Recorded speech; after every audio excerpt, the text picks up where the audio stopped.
What's up everybody, D-Man back. Welcome to a brand new video, and today we're going to be doing another Godzilla -1 news roundup. That's right, in this video we will be continuing our chronological journey through the release of Godzilla -1 by talking about a bunch of merchandise and figures and Godzilla's major invasion in Japan in November 2023.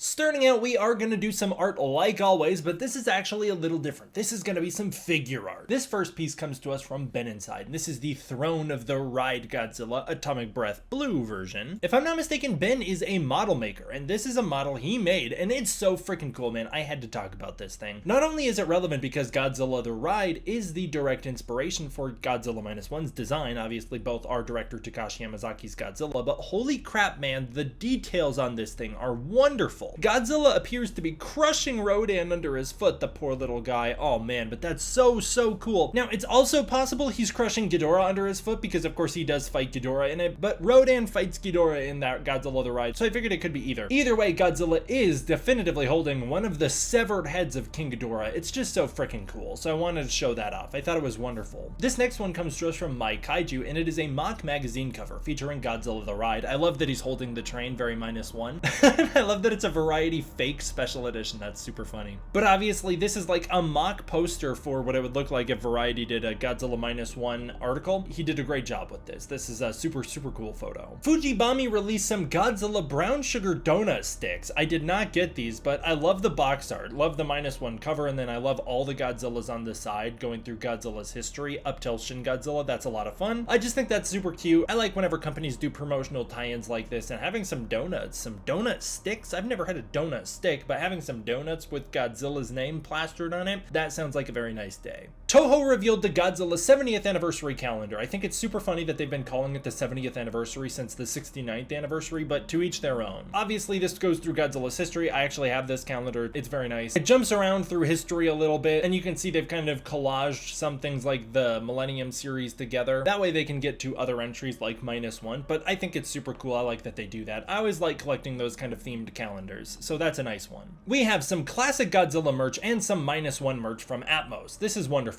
I love that Godzilla vs. Mechagodzilla shirt. I also really love that Godzilla vs. Hedorah shirt. That is so amazing. And then the -1 shirt is very classic. That's exactly what a -1 shirt should look like. And then all of the designs are actually really nice. I love when shirts aren't just a clear poster just plastered onto the shirt, like with the box intact. And as you can see for Godzilla vs. King Ghidorah, they've tapered out the edges, which I think makes it look very nice. Arma Banca released some Godzilla merchandise. This is so amazing. I love the hoodie. I love the Godzilla font. I love this so much. It looks great. The hat looks cool. There's some pins. And then of course it comes with a clear file, which is very popular in Japan. Bandai released some clothes and some banners. I think the banner looks very neat, kind of predicted Godzilla minus color. And I really love the hoodie of Godzilla, the black hoodie with the Godzilla in color with the red on his face. Oh my god. And then the white hoodie with the Godzilla with the red is so freaking cool. I love that stuff. I also love the shirt versions of those as well. That is great merchandise. MWA had their merch line drop. It's got a bunch of Godzilla goodies, including phone cases, and then some cups, which actually look really neat. Here's some size charts for you to see. And then Flats dropped a Godzilla -1 assembly kit, so you could build your own little Godzilla model. This looks actually very similar to the standard pose for the Bandai Godzilla -1. It looks great. That's super cool. I love little puzzles like that. 3D puzzles are always awesome, and so that's neat that they did that. Bandai Movie Monster Series revealed their Godzilla -1 Odo Island version. Some people freaked out when this released on Twitter. Well, they're Bandai, guys. It's a Japanese company. They're not catering to the US. This is a fantastic little figure, and if you want to see an in-depth review where I show this thing off and give it its proper time of day, go check out my review for it right now. The Record of Godzilla -1 was revealed, and this is a book featuring a ton of behind the scenes and interviews for Godzilla -1. Godzilla -1 also had a collaboration with a public bathhouse. I think that picture of Godzilla inside whatever that logo says is very neat, but that is such a weird collaboration. Only in Japan could Godzilla collaborate with a public public bathhouse. I really badly need to make it out to the Godzilla store Osaka one of these days, cause it looks wonderful. They did a collaboration with Tokusatsu DNA, which for them, it's their branding to say the behind the scenes kind of history of, where they feature props from the movies, go through the history of the special effects, and they celebrate the history of Godzilla and Kaiju. At the Godzilla store Osaka, they featured a ton of statues, and it's just really cool. I really particularly like that Godzilla 1995, and then also they had some stuff from Godzilla 1984, including Godzilla's actual mechanical head back there. The reason I'm bringing it up is because part of this collaboration was that they brought the Godzilla -1 statue on display. They also dropped a bunch of exclusive merch in relation to this. The Godzilla invasion truck is a wonderful thing. It was first created and revealed at Godzilla's premiere in Shinjuku, Tokyo, and it features Godzilla's head erupting out of the water, recreating one of the more iconic visuals from Godzilla -1 as Godzilla's chasing the Shinsei Maru through the ocean. It's one of my favorite moments in the movie, and it is such an iconic visual, and I'm so glad they made this thing because it looks incredible. The Godzilla invasion truck went on tour through Japan. I actually spotted it very briefly while I was on my trip in Shinjuku as it was driving away, and it was so exciting to see in person. The details on this thing are magnificent, so I will let you enjoy them as I tell you where it went. First, the truck hit Shinjuku, Shibuya, and Hibiya. Then the truck made its way to Kanagawa. It eventually made it to Fukuoka. In Fukuoka, it stayed for quite some time. The invasion continued for quite a while, so I'm guessing Fukuoka is actually quite a big place. The invasion truck finally made its way to Osaka, and the Osaka invasion continued for a little bit of time as well. Then it made its way to Ishikawa. Finally, the invasion truck arrived in Hokkaido. The whole purpose of this was to have the truck travel through Japan so that you could see it and get opportunities to see it, and you wouldn't have to travel to see it. It would come to you. It essentially did a tour of the country's most populated areas, and its invasion continued after November as well. But I love all the posts showing it off as it was making its rounds. As the Godzilla invasion truck made it to Hokkaido, there was also a Godzilla event held there. This featured the Godzilla statue, the cast and crew of Godzilla -1, and a talk show. There was a special screening for Godzilla -1 held in Hokkaido, and I love these pictures. I love the wintry vibes of them, and I love Kamiki's giant jacket. That is so cute.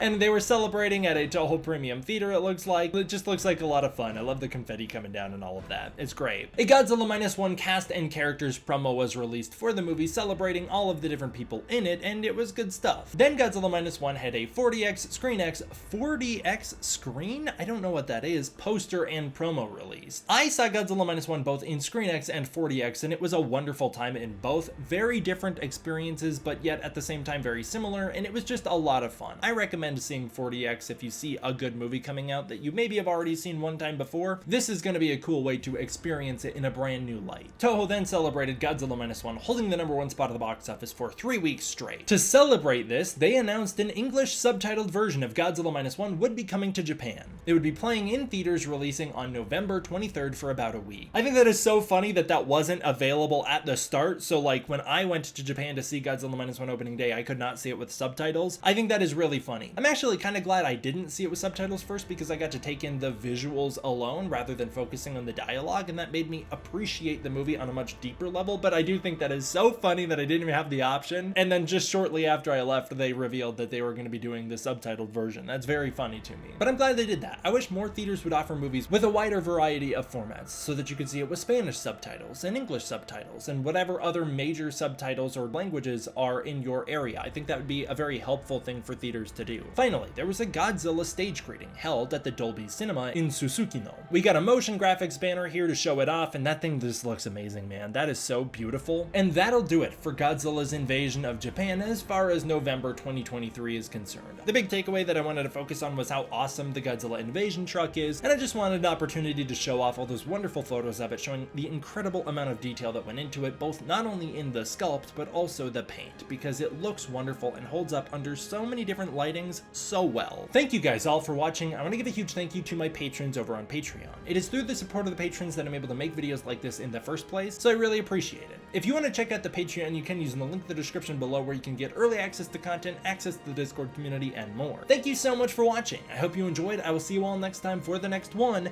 D-Man, out!